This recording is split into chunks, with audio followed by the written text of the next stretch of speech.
Harper Audio presents Finding Magic, a Spiritual Memoir by Sally Quinn. This is the author. For John Meacham, who showed me the way, and as always for Quinn, and forever for Ben. Finding Magic.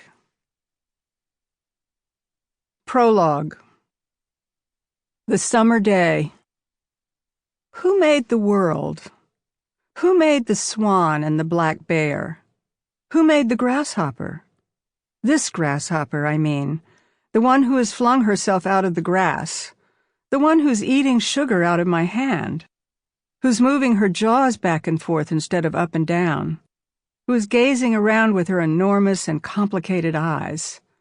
Now she lifts her pale forearms and thoroughly washes her face. Now she snaps her wings open and floats away. I don't know exactly what a prayer is. I do know how to pay attention, how to fall down into the grass, how to kneel down in the grass, how to be idle and blessed, how to stroll through the fields, which is what I have been doing all day. Tell me, what else should I have done? Doesn't everything die at last, and too soon? Tell me, what is it you plan to do with your one wild and precious life? Mary Oliver. Recently I came upon this perfect Mary Oliver poem, which I felt spoke directly to me.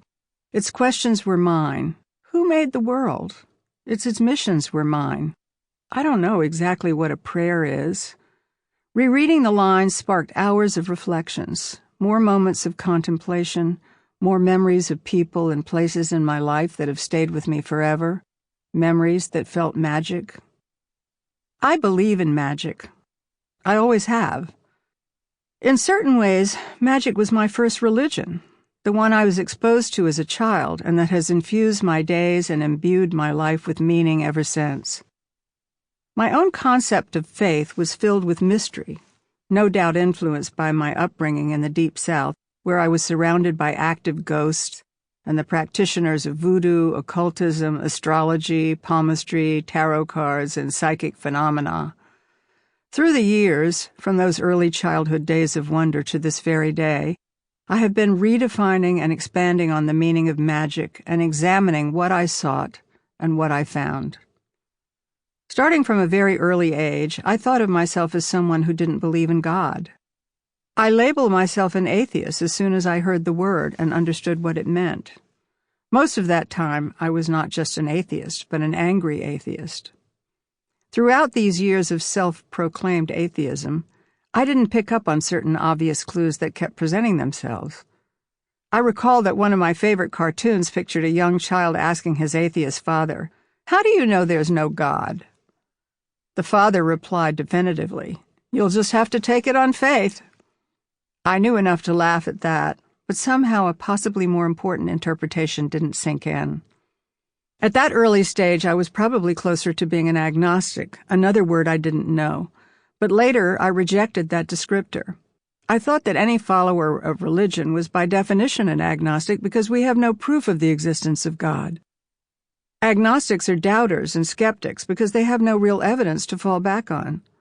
My favorite bumper sticker, which nearly caused me to wreck my car the first time I saw it, has always been, "I don't know, and you don't either." For decades, my dogmatic thinking kept me from recognizing how full of faith I really was. Ultimately, I discovered that I was never an atheist at all. I was actually a person of deep faith. Once I realized that neither label, atheist or agnostic, fit me, I had to figure out what faith really meant. I knew that my own version was sparked by a sense of mystery and inexplicable enchantment. There were episodes in my past that were extraordinarily vivid and mystical. The ability to recognize the sacred quality of these experiences helped define my own beliefs. New layers of life opened up to me when I stopped resisting. In the process of exploring my own concept of faith, I realized I wanted to know more about how others, close to me and far away, experienced and lived their faith. Ultimately, these questions led me to found the website On Faith for the Washington. Sample complete. Ready to continue?